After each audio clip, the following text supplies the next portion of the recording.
Okay, I'd apologize for the rant, but I'm not really going to apologize for the rant because it's important for people to understand that the natural scientists running around telling us what to think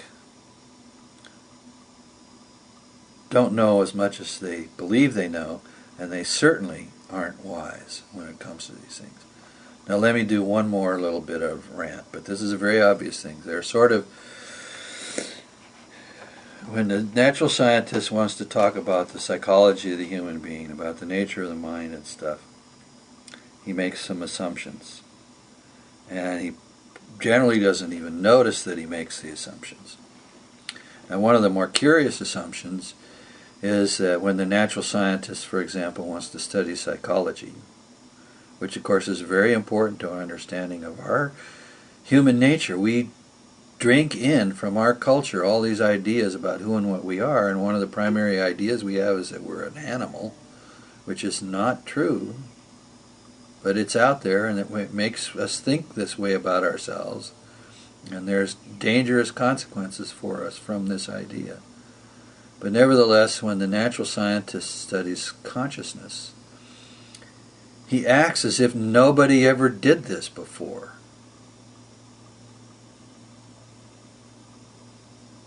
He basically discards thousands and thousands of years of human interest in their own consciousness.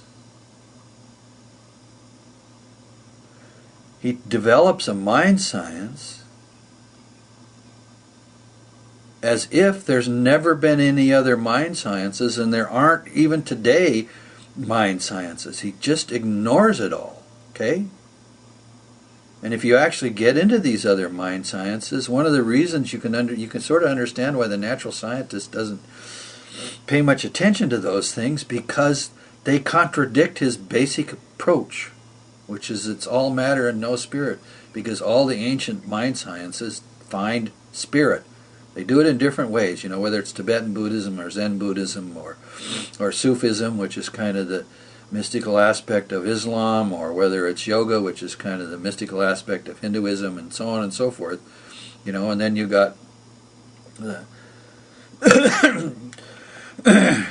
Jewish religion, and inside that you got Kabbalah, and then you got the Christian religions, and inside that you've got their mystery streams, and I'm part of one of those mystery streams. And the natural science, when he wants to study consciousness, studies as if nobody thought about it before him at all, which is absolutely arrogant and ridiculous. But those ideas dominate the ideas we have today, and they actually contribute to the sicknesses we have in society. Okay, so this understanding this, and why I get on my high horse about this, is important. Now, what's another thing the natural scientist does? Well, he studies you, but he doesn't study himself. Now, he has mind right in front of him. Everyone does. We have mind. It's right there. We use it. We swim in it. We have all this stuff. And if you go to the older, more mature, wiser mind sciences, they all say the same thing. You got to study the inside of yourself as part of your coming to knowledge and wisdom about what a human being is.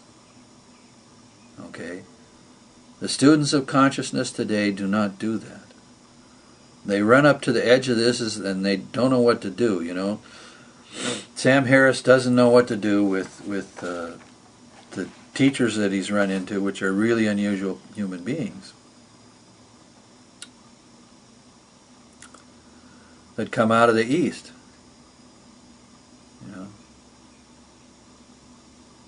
So this is the bias of the natural scientist, Now that's two things. Let's keep them in mind. One, he doesn't think anybody ever studied this before. And two, when he studies it, he only studies it outside of himself. He doesn't include himself in his studies.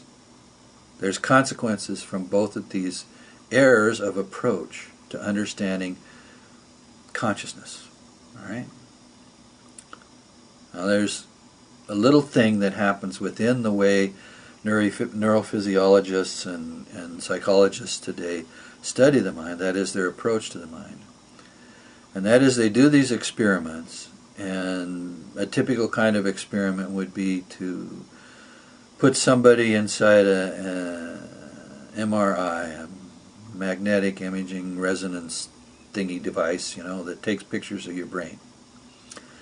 And they'll put a TV screen or something in there, and they will show pictures to the person whose brain they're studying. And they'll also wire the person up while they're in there to EKGs. I think it's EKGs that are your brain, or EEGs. I forget sometimes which is which. One sort of studies your cardiovascular system, and the other one sort of gets data on your brain.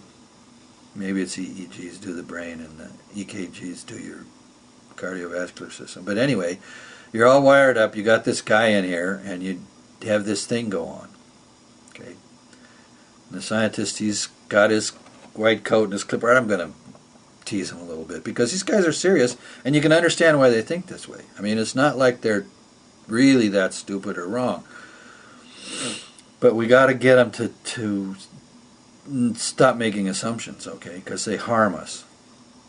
Anyway, so there they are, he's doing this study, and he says to the guy, well, I'm going to show you a puzzle, and I want you to solve the puzzle. Okay? And then when you think you've solved the puzzle, let me know. Okay, so this goes on, right? And the guy solves a puzzle, and they have, lots of people do this, and they correlate the data, and they have these pictures of the brain, and they notice that something happens in the brain, and it happens in a particular part of the brain when the guy solves the puzzle, etc., etc., etc. So they come up with this idea, which is sort of the idea they already have. So they bring this idea to the situation. They don't actually pay attention to what they're doing.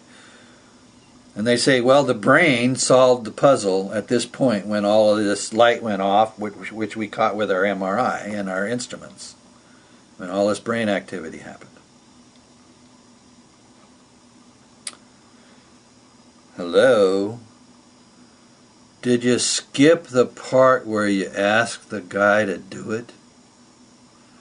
Do you think in your train of causal reasoning about how it is that the puzzle got solved in the first place starts with you as an individual, as a self-conscious individual, saying to this other self-conscious individual, would you please try to do this?